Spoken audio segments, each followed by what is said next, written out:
Oh, this is my El Camino assistant too. She's scratching her ears. So, anyway, what I did, let me get it around here, on a choke, on a manual choke,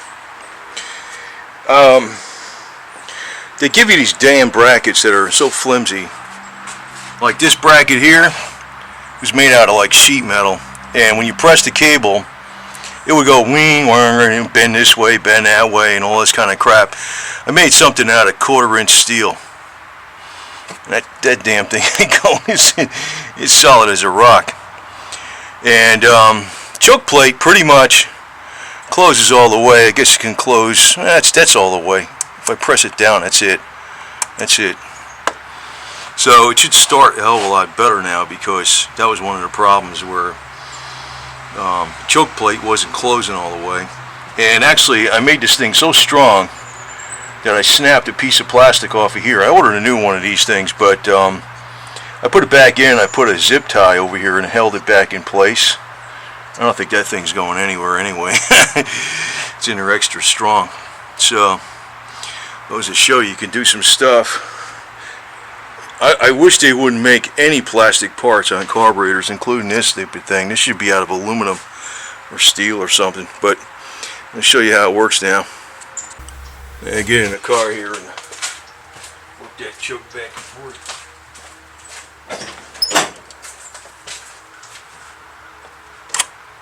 Open fully.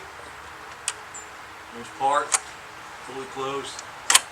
Open fully. Fully closed. And open it up a little bit. See, it opens a lot smoother now. Okay. Because that bracket's nice and thick and strong. It's like they give you these $15 BS kits and they don't. See how thick that bracket is? That makes all the difference in the world.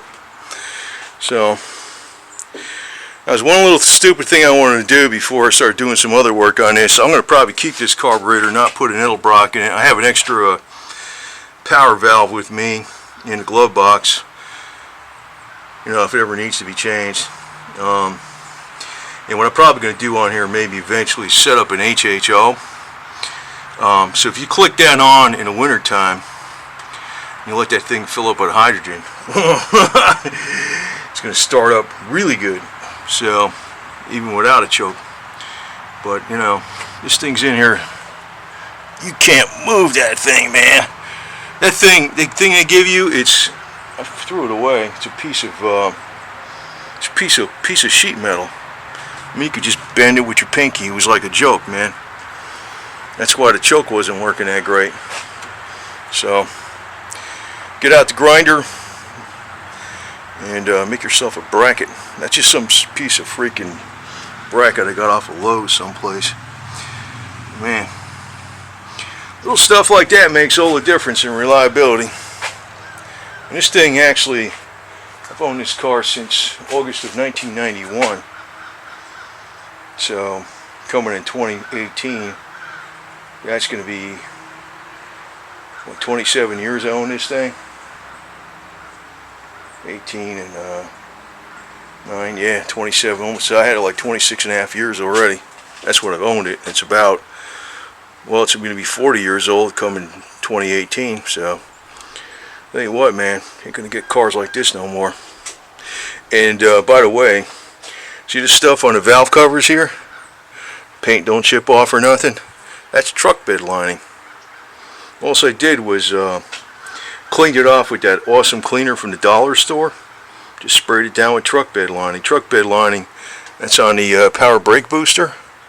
That stuff don't come off for nothing, man. It works. That's on the heater box thing, the blower motor. That's truck bed lining. That stuff holds up on there way better. Here, the alternator bracket, that's got it on there too. Don't chip off or nothing. Who the hell ever thought of using that on the engine? Stuff's pretty damn good.